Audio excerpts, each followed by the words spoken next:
Hey guys, this is Banning from the Nosebleeds podcast. I'm one of 3 hosts, including Cam and Colin, and each week we have an episode where we talk about everything that happened from the past week in sports, and we also have an Instagram at _nosebleeds_podcast where we try to post daily, and we have daily polls, and we try to stay interactive with the fans. If this interests you and you would like to listen to the podcast, we would greatly appreciate it. We're just starting out. At the time of this recording, we're only 4 episodes in, and each week we're trying to get better and improve. So if this sounds like something you want to listen to, hopefully you'll check us out. We're on Spotify and Apple Music, hopefully YouTube in the future. And if you want to find the older episodes, episode 1 and 2, we are on SoundCloud, but all the new episodes will be on Spotify and Apple Music from now on. And we have updates on our Instagram almost every day. So if this sounds like something you would like to listen to, hopefully you'll check us out, and we'll see you in our next episode.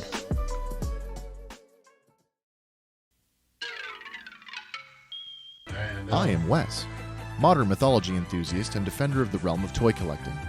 This is Andy, my fearless friend.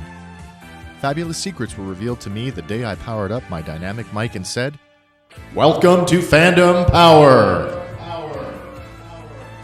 Andy became the mighty producer Andrew Daw, and I became host Wes, the newest pop culture podcaster on the interwebs. Only 2 others shared this secret, friend of the show and regular co-host Hank McLaughlin, and my lovely wife Kimberly.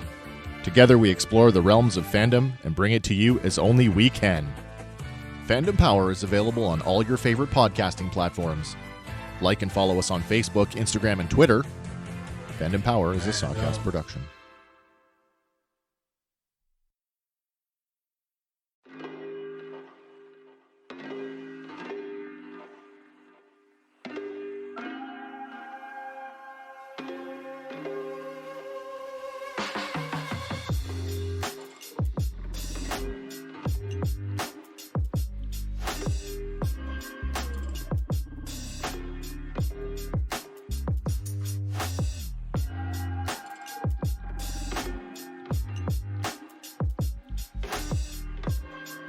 Welcome back to The Square. I am your host, Curtis V.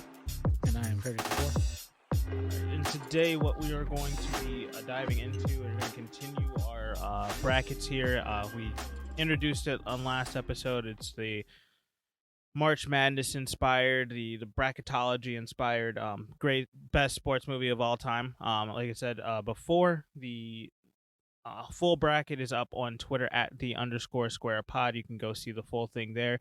Make your picks. Tell us why what we have in here sucks. Tell us why what we don't have in there should be better than everything else we do have.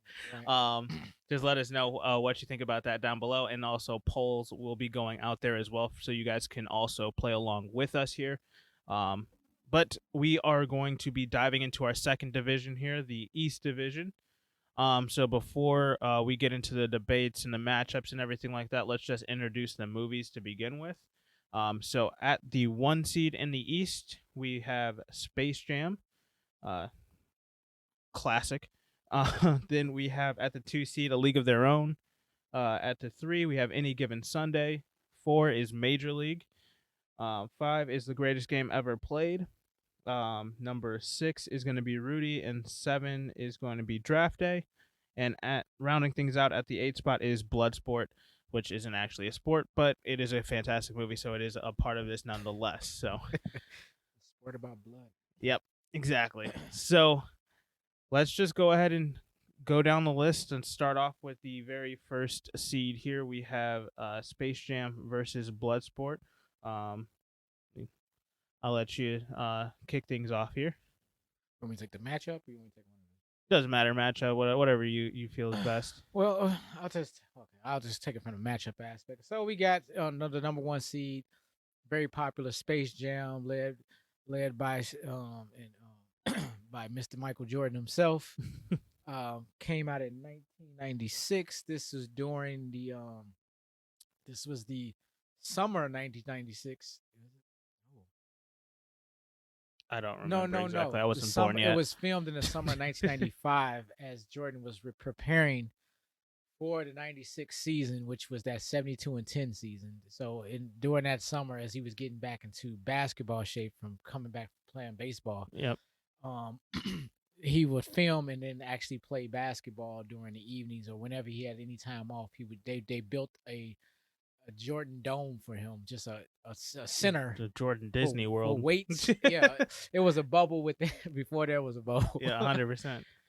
So, um, but you got Space Jam, of course, with Michael Jordan. I believe, um, Charles Barkley, Yep. Larry Johnson. Wasn't even Reggie Miller in there? No, I think it was Was it Mo, Muggsy Muggsy Bogues. Muggsy Bogues, and then Sean Bradley. Yep. Which, by the way, man, he got into an accident. He's Did he? paralyzed. Oh, now. jeez. That's a whole nother conversation. didn't even know that. It was just as a sidebar. This just happened like maybe within a week.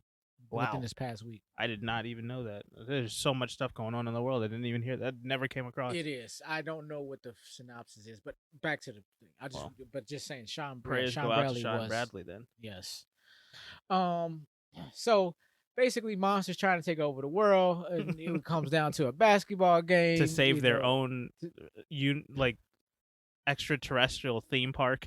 Yeah, I don't personally remember how the movie. This is more for you all. Yeah. This is I took my children to see this, so it was cool. Fantastic soundtrack.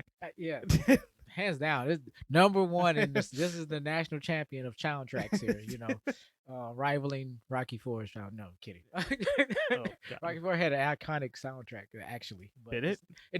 It does not hold water to Space Jam though. With that being said, basically we if the world is in trouble, who do we call on? We call on Michael Jordan and the Toon Squad, Bugs Bunny, so and his character Lola Bunny. Yeah, and all of that good stuff. You probably can explain Space Jam way better than I can, but well, I think the thing that I mean, I don't think I have to explain Space Jam to anybody. Sure. If I have to explain Space Jam to anybody, you shouldn't be here. Sorry, but let's just leave it at that. You know Michael Jordan's in the movie, you should know how this ends. Exactly. So, at the end of the day, I think the only thing that I mean, Space Jam had Bill Murray in it. I think that puts it over the top, no matter what. At the end of the day, Bill Murray comes in and he's got that juice. So, no. I'm gonna dive into Bloodsport a little bit here. I think that this movie is. It's got Van Damme in it. He's the lead role there, and really that is Bloodsport is basically a martial art tournament that takes place in Hong Kong.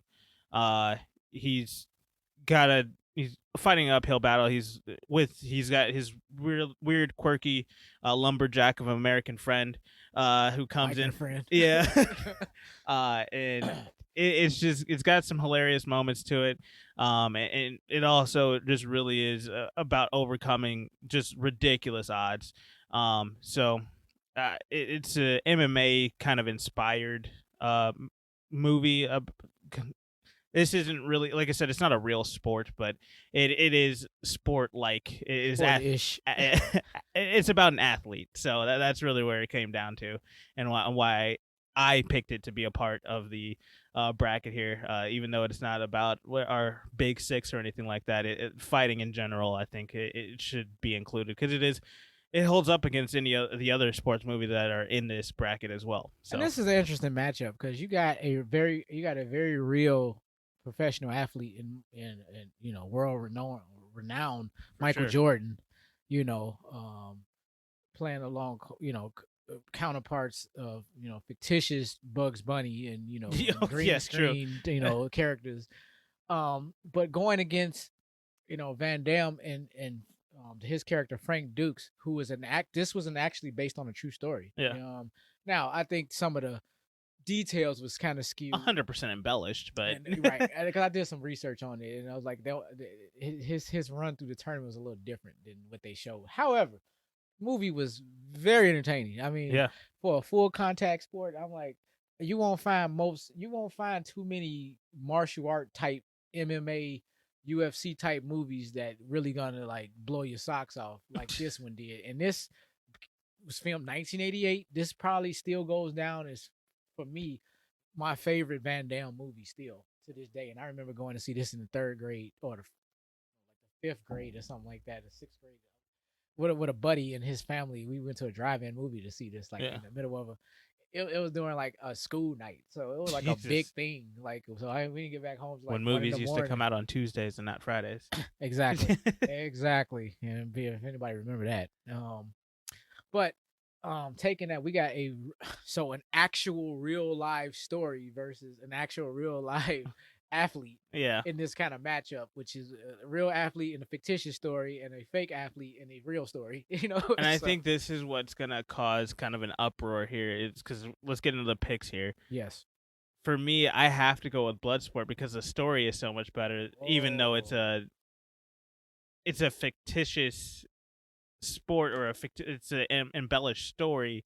It the story is written better than I think Space Jam in a real game, a real basketball game. It didn't really happen. Not going up against aliens or anything like that, but I think it's like you said, it's made for kids. It's fun. It's a great time. It's a fantastic family movie. Like I said, it has a fantastic soundtrack. I just think story wise and movie wise, Bloodsport is 100% a better movie in my opinion than Space Jam.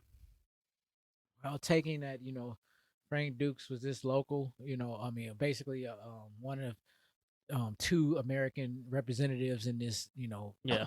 this all out, Mortal Kombat style type, secret underground, Yeah.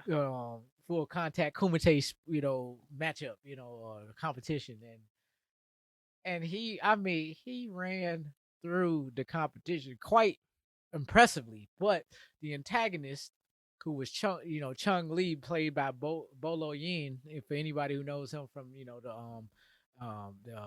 Enter the Dragon movie, he Yeah. was in that with Bruce Lee. Big, nice built, Huge dude. yeah. It used to be Absolute unit. But yeah, biggest Asian you probably ever seen in your life. I mean, I don't know if that was controversial, but I mean, seriously, like for the films, Dude's huge. yes. And I mean, you could just tell, like you see some of the characters in the movie, and you're like, oh, okay, well, yeah, that one looks like I don't want to mess with him. And then you see this guy, and Yeah. it's like, oh, this dude's a monster, and he's going through breaking people's necks and snapping legs, Absolutely killing people on the literally. I mean, and he just so his style is just, I'm going to intimidate you through just brute force and just domination. And Van Damme's character just comes in methodically and artistically, tactician. Thank you, and a tactician, and he makes it look so effortlessly, and it was so skilled and and graceful, and he always takes it back to his fundamentals. You have a bunch of these flashbacks of him with his sensei, his trainer, and his coach, just kind of getting down to the very bare bones and the basics of everything. It's kind of got those Mr. Miyagi kind of Karate Kid moments in there where he goes back to the basics, like I said, the fundamentals, to try to just make sure that he's being, like you said, a tactician. And there's very strong mentor-mentee type relationship again, coach player, type. Yeah. What do you call it? Dichotomy. Yeah, a relationship that you're seeing. Yes, and you're seeing this, seeing this back and forth between them, and he's just doing it with his flashbacks.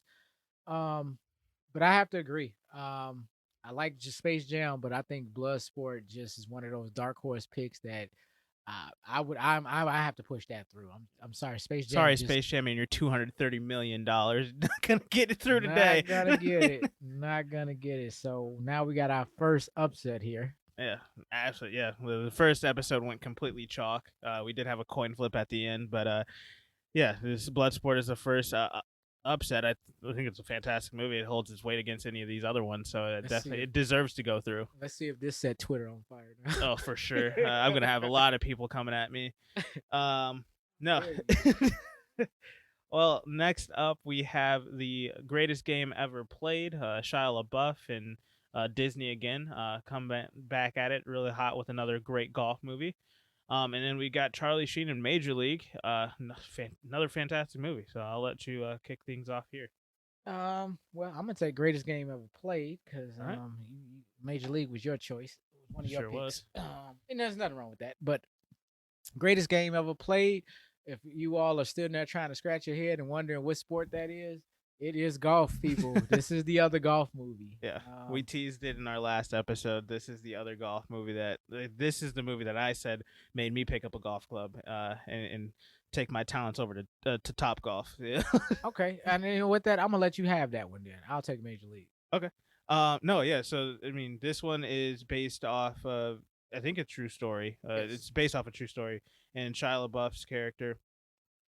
He comes in and he's actually, this is I think it's a PGA tournament. We discussed this before, but one of the PGA tournaments, one of the major tournaments, they go into.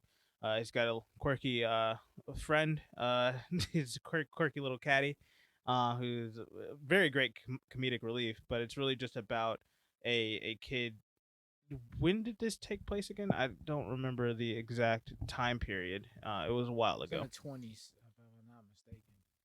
Yeah, but it's just one of these movies where you're overcoming ridiculous odds. I feel like it was against. I think it was like a Ryder Cup or something like that. Is what the tournament was.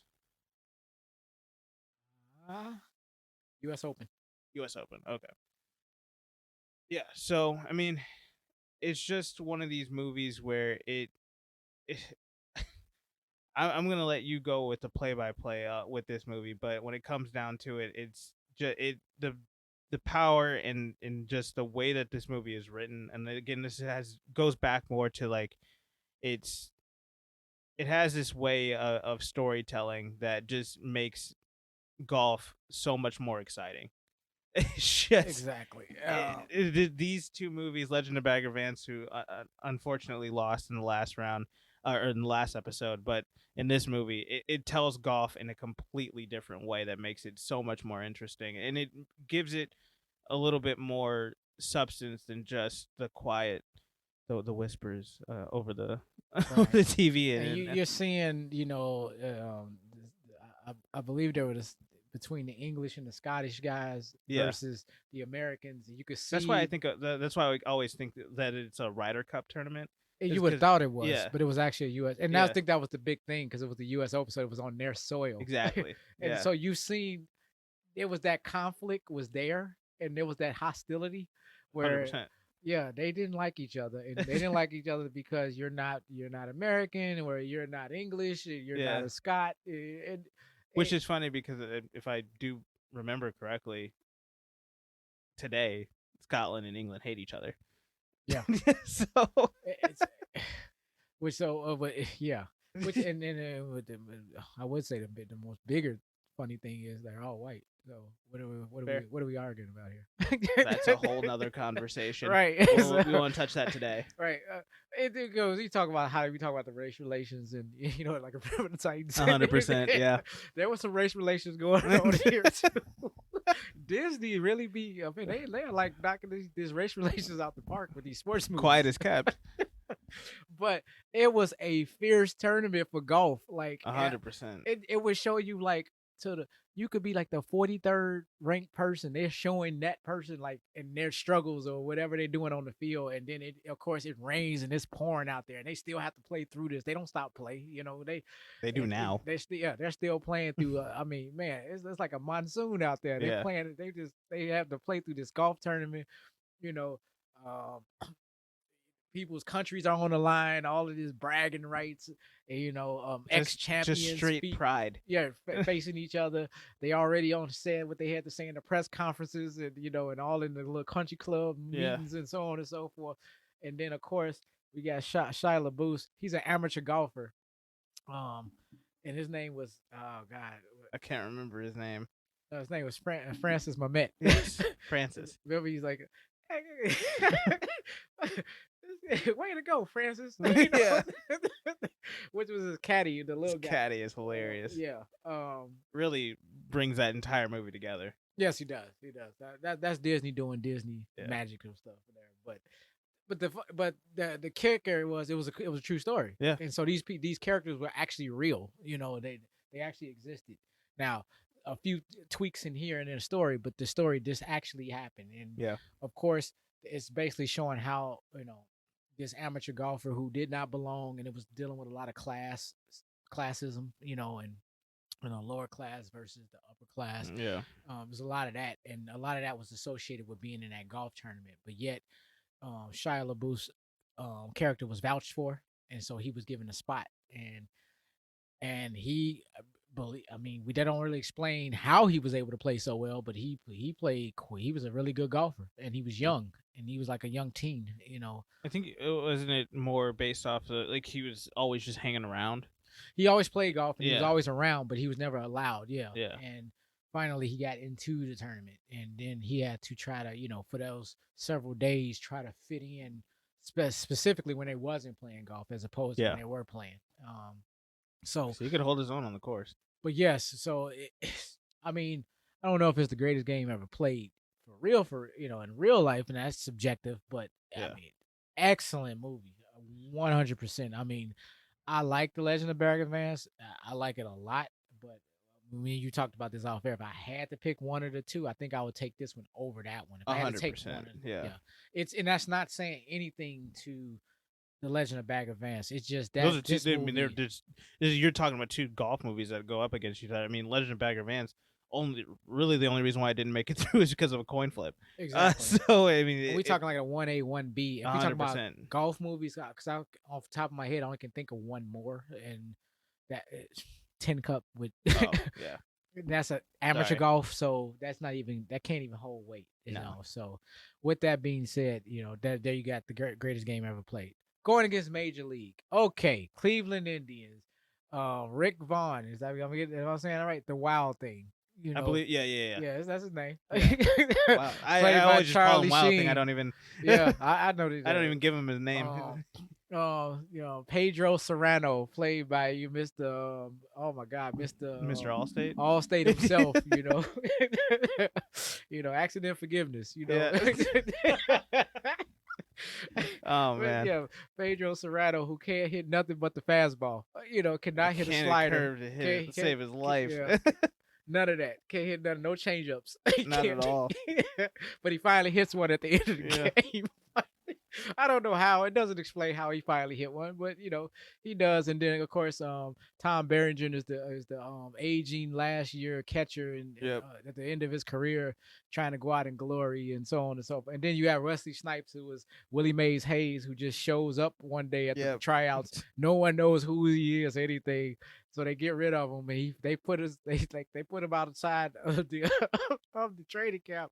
With his bed in the cot, they just moved the bed, and he just slept outside. So he wakes up and they doing drills, and those guys are running, and all of a sudden he runs from behind them in his pajamas with no shoes on or anything, and he outruns them by like a mile. Yeah. So he's like a burner. So 100%. they found a spot for him. So Got to after you do that. right, and then he becomes a new leadoff hitter, just like that. No one knows where he came from or anything. They had nothing on him. Jesus. I mean, this movie is ridiculous, but it's fantastic. This is I think this is my favorite baseball movie, and I hate the fact that it's going up against greatest game ever played. Sucks to be you. Sucks to be me, But 100%. Major League definitely a classic. Bob Euchre. I mean, the classic Jesus. one-liners. He's like, Rick Vaughn throws it like 50 feet away, all the way out the strike zone. He said, just a bit outside. All right, I'm done. You all seen this. So we have Major League, Mr. Wild Thing himself going against Shia LaBeouf and the greatest game ever played. I'm gonna go. I'll give you the honors. Unfortunately, I mean, it has nothing to do with the fact that Major League is still a great movie. It just greatest game ever played. Man, it's got to go through. It's too good of a movie. Hands down.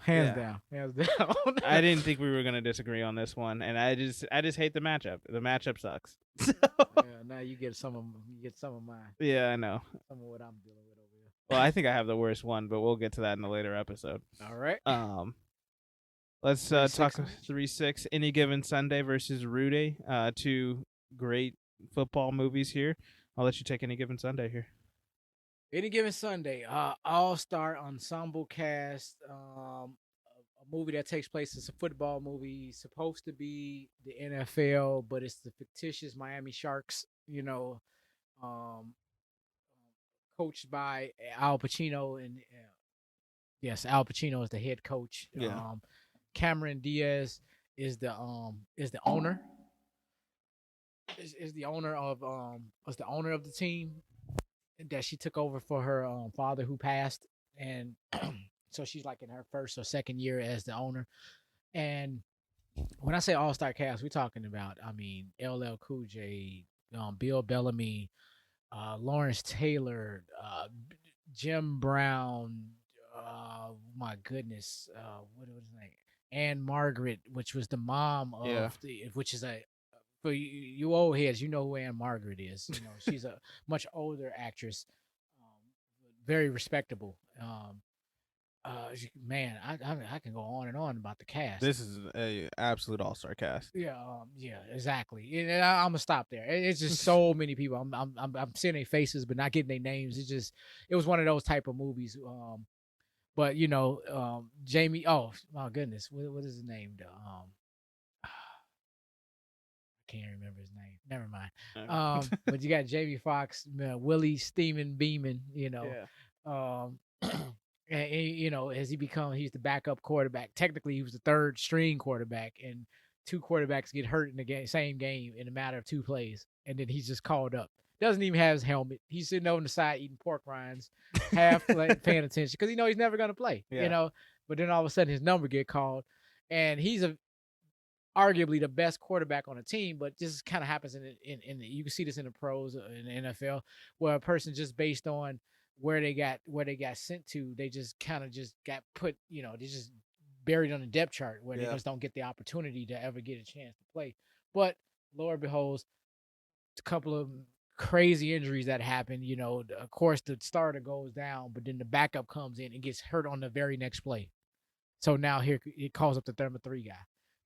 So Willie Beeman, like San Francisco in this. Right. Willie Beeman is like your Lamar Jackson, Michael Vick type. Yeah.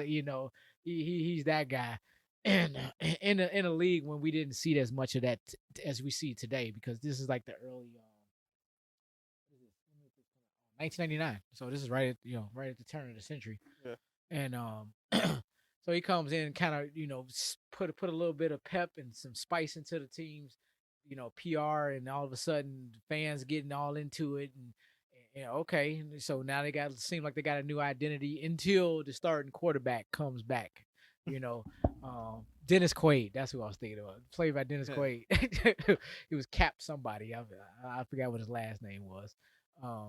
But yeah, he's the starting quarterback, but he's out for a few weeks because of some kind of back contusion that he took a massive hit, so he's out for a few weeks. Yeah. So this gives Willie Beeman his time to shine, his little 15 minutes of fame, and it shows his ups and downs in those few weeks. And I mean, he went to to the controversial interview he did on one of the talk shows, on one of the sports shows, and all that. And then now the teammates are all pissed off at him. The offensive line don't want to block for him. They letting them get hit. They letting them get sacked and all that. It was all kind of crazy stuff. Things that actually happen in football, which is interesting. That they actually, reminds me of Remember the Titans. Yeah, very much so. Blindside, same. Yeah, you see the same theme coming. Teams just give up and they don't play for you. And so it's showing him how he has to try to win over the team and win over the coach, and how he adjusts to being the starter and the fame and the fortune now, and have to watch what he says, and then you have to learn how to be the leader and not just be yourself and the individual. And you talking about someone who been passed over most of his career, and now he's finally got there. Yeah, he's thinking it's all about him now. So it's an interesting dynamic that happens, and how this team is trying to stay afloat and and make the playoffs and possibly compete for a championship. Yeah. So that's what you got on any given Sunday, and all that comes with that. So it's just giving you the ins and outs of how a pro team generally is ran, and what are some of those pitfalls that come from that, and what are the things you see from the groupies and. It's a great story on how, maybe not an inside look, but more of just like the other things that you don't think about that have to be dealt with on any given Sunday. Right. Which you're seeing, like the owner and the coach arguing throughout the week and about personnel changes. Exactly. The offensive coordinator feeling like he's being left out of the process. So, I saw that in high school right, football. but exactly, and then the owner is letting the offensive coordinator know, I got you taken care Yeah. of. Just hold on, like he's gonna be the new coach. You know, Yeah. it's just like, oh my, all this cutthroat business. You know, it's just, but it's all done with smiles and pats on the back and Kill 'em with handshakes. kindness. Yes, you know, but this is how business is ran. You know, and That's what the NFL is all about. exactly, and so we get to see this Miami Sharks, not the Yeah. Dolphins, do just doing their thing, So it made for a very interesting football movie that it did not necessarily use professional teams, but it was supposed to be but it was a professional league, so Yeah. of this movie. So it regardless of that, didn't need those NFL licensings, to make this movie. And it proven itself. Yeah. It just in how they made it, it was very creative, and I thought it was very well written. So. Yeah. No, it was. Well, it's going up against Rudy, a cult classic, if you will. I mean, 1993. Both of these are 90s movies. And basically, it's about a kid who just really never should have seen the light of day on the field. Was not athletic enough, didn't have the speed, didn't have the 40 time, didn't have the 3-cone drill, didn't have any of them. Not at the collegiate level. No. But which was funny because in high school he was actually the best player on the team. Yeah. But it just never. When that happens, you got kids all across the country that are fantastic in their state, fantastic at their sport. You go over to college, it doesn't pan out, and same thing going up to the next level. You have guys that are fantastic college players, and then they just never pan out in the NFL. It's just those different steps that you have to take, though, where you have to raise your game. Rudy wasn't able to do it, but he did get his one moment in the sun, and got to play snap for Notre Dame, one of the most famous football schools in all of the country. So, I mean, everybody knows Rudy. I don't really have to give a play-by-play synopsis on that one. If you don't know Rudy, you don't know sports, so you're not listening to this podcast. So, right. I mean, let's get down to picks then. And where do you lead off with that? Well, I mean, as I like both matchups. But we not that we given it, we didn't go too deep into Rudy, but I mean, it's based on a true story. Yeah, this actually happened. Fun fact: Rudy actually played with Joe Montana. It was on the exact same team, which Montana. Did Joe Montana do like some sort of an interview talking about it? He did. Yeah. Yet Joe Montana was not the starting quarterback either. So, what you think? They would both sit on the bench together. That was interesting. That's hilarious. Yeah. But but you remember how Rudy's career turned out in the NFL though? Fantastic. He's one of the greatest of all time, is he not? No, not at all. Joe Montana at least goes down as the second best quarterback of all time as of now. But yeah. So, but wonderfully written movie. About a guy named Rudy. His name is Rudy. That just wanted to. I mean, his lifelong dream was to just play for Notre Dame. Yeah. He just didn't care about anything else. And the movie was because of the journey. The movie was about the journey, and the things this man had to go through. I mean, my goodness. I mean, basically, he just showed up one day on campus and, hey, I really want to go here. Not how it works in admissions, It's just, and I mean, I've taken your sister to Notre Dame, on a recruitment trip. Yeah. No, you don't just go in there and like, we want to come to Notre Dame. That's not how that works. But a lot of steps that take in between those. Yeah. So he, talking with one of the priests, down to like, I think what was it, Holy Cross or whatever quite a few different, whatever that junior college was down the road, so he ended up finding a way to get it, got admissions based on temporary, basis for one semester, and just to see how he did as a trial error. And so the priest gets him in for one semester. So he that starts him getting in school. Then he found a way to get a job working the grounds in Notre Dame. Yeah. With Charles Dutton's character as the one of the custodians, or the head custodian.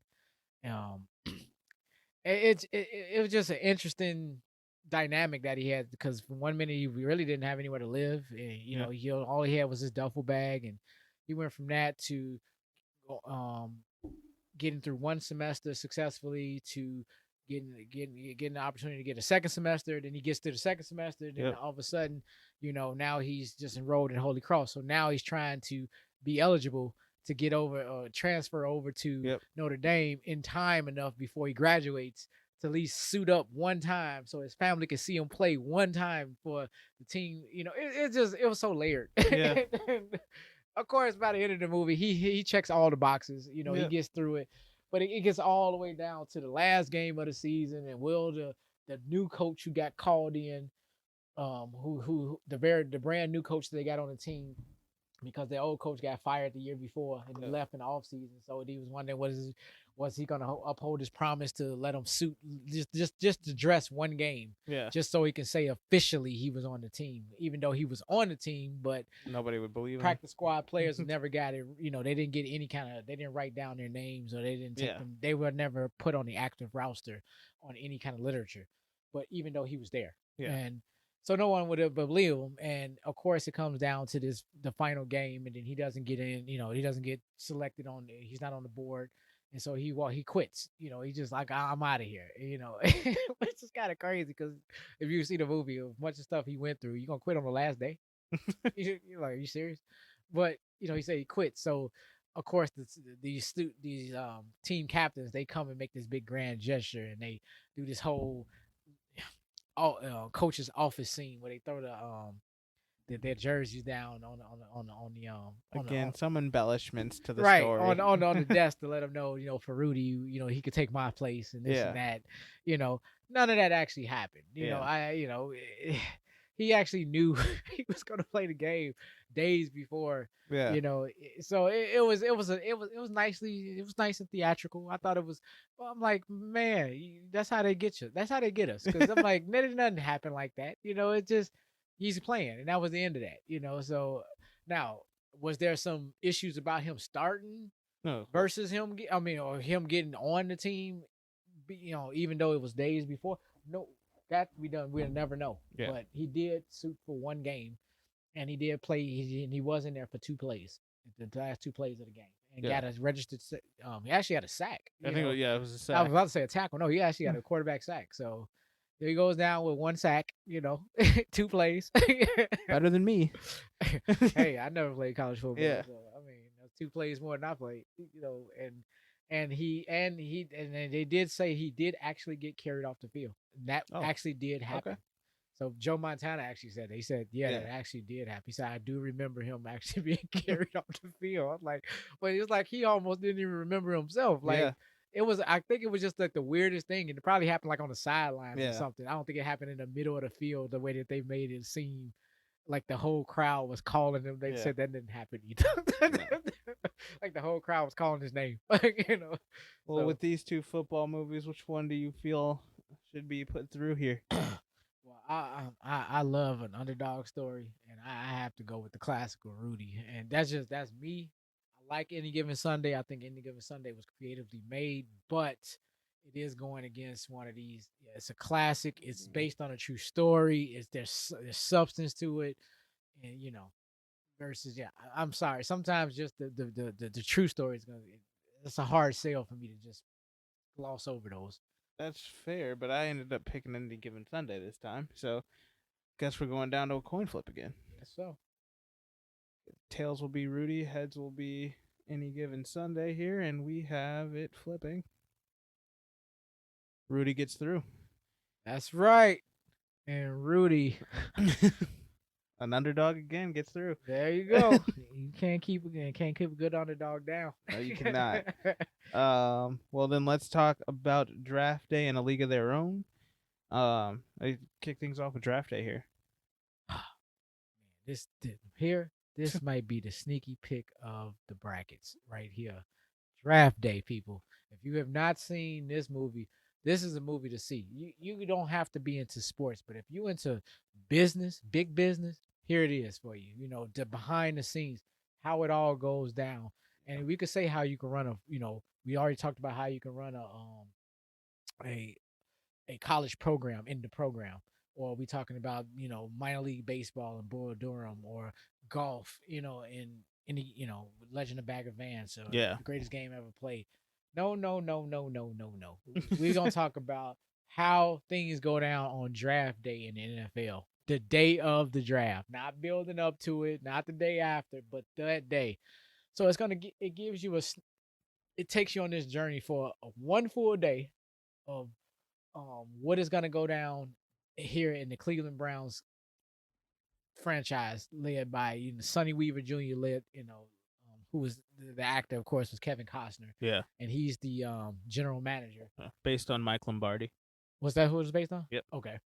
So he's the general manager, and so it's all about, okay, who they're gonna draft that day, and all the pitfalls and things that come with all that. The line, all the side deals, the deals that go up all the way until the draft. They're they're constantly talking all day long. Yeah. Even what we get the draft. We get to see the players. They talk about they get to see the highlights again. This is the mock draft. This is Mel Kiper's favorites, and so on and so forth. Get out we of get my all face, of that. Mel Kiper. And yet, yes, and then yet in the background we got people life and death decisions that they're making here, trying to figure out who they're going to draft real quick.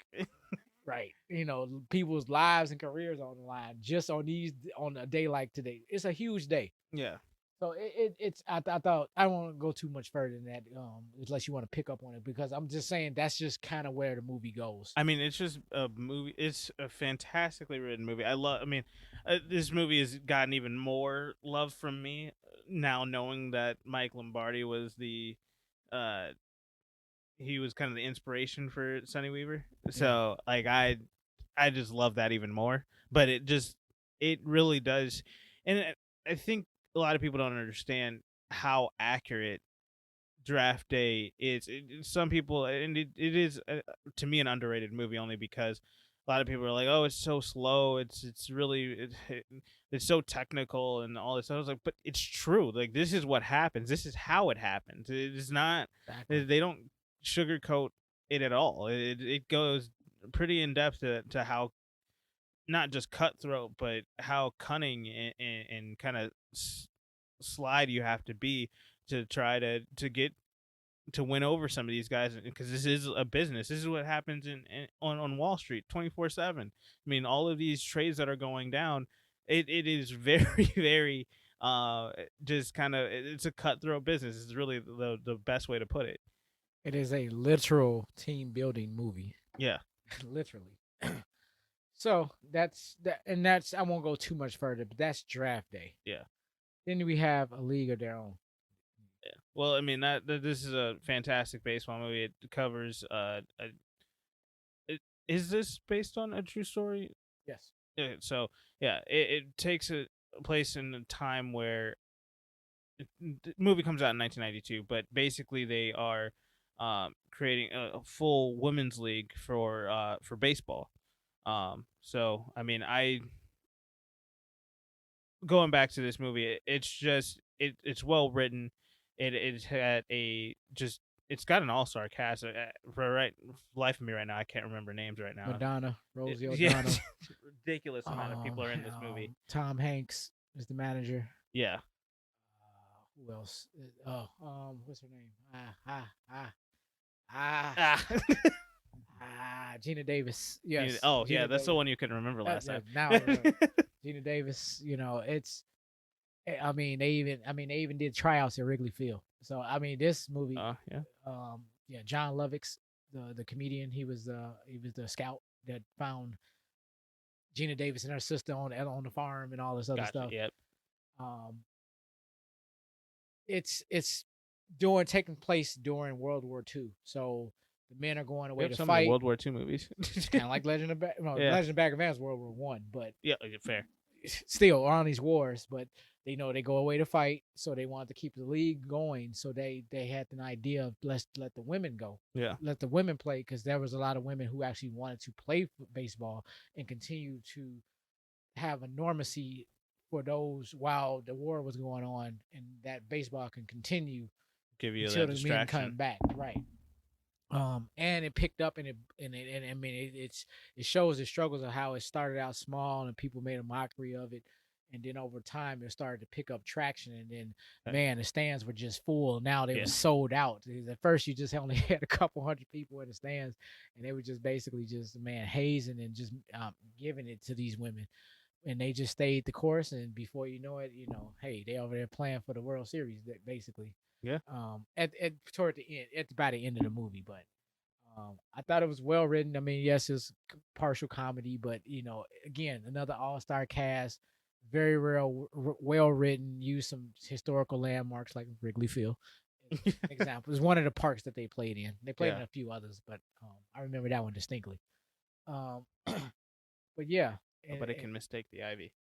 But unfortunately, it's gonna have to stand the test of draft day now. So I can't put it past draft day. Draft day is just too, in my opinion, it's too good of a. It's too real. Like, and I know, like, League of Their Own is a true story, but like, which is real. I know it is. But draft day's depiction on what happens it's so accurate. I can't put it past. It's based off something that's real. Based off of it, but it tells it better, in my opinion. I agree, 100%. Give me crap. I had draft day from the beginning. We just had to talk about these movies, though. Yeah, no, I already knew where I was going. Sure. So draft day gets in. That's taking nothing away from A League of Their Own. I'm sorry, you're gonna find it hard pressed for me that something's gonna be draft day. Yeah. On this board, it's hard to do that. Draft day is like I said, I think it's a criminally underrated movie. It really across is. the board. It really is. Quick fun fact. Did you know that Cleveland Browns was not supposed to be the team that they were actually going to focus? You mentioned that before. Who was the team that they wanted? It was supposed to do the Buffalo Bills, which is interesting. Even though that they did show the Buffalo Bills organization in the movie. Who would they have based the? Who was the GM at the time? I don't know if they was basing it on the GM at that point. I just think they were going to utilize the aesthetics of Buffalo instead of Cleveland. And when they did, but they couldn't. But it was all based on budget, the budget. So they said it was much cheaper to do it in Ohio versus, I guess, state of New York. I guess. Oh, I mean, for sure. Taxes New York's killing you. Completely too expensive. All right. Well, which is interesting. Now we have all the lower seeds that all surprised. Did we?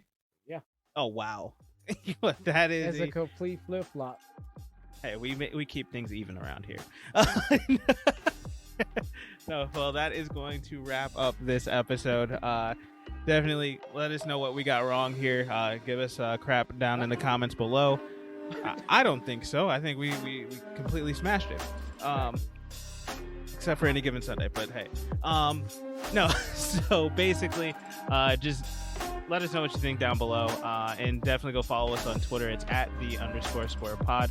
You can find the poll. We'll put this up at the same time as this episode going out, so you guys can go ahead and get 24 hours. You can go vote. My favorite. Choose which ones you like the most in these matchups, and let us know what you guys think. So, again, follow us there @the_square_pod, and definitely follow us here on YouTube, Google Podcasts, Spotify, iTunes, wherever you get your podcasts. Definitely follow us, like, rate, and subscribe. And you guys have a good rest of your day. Catch you guys in the next one. Catch you in the next one.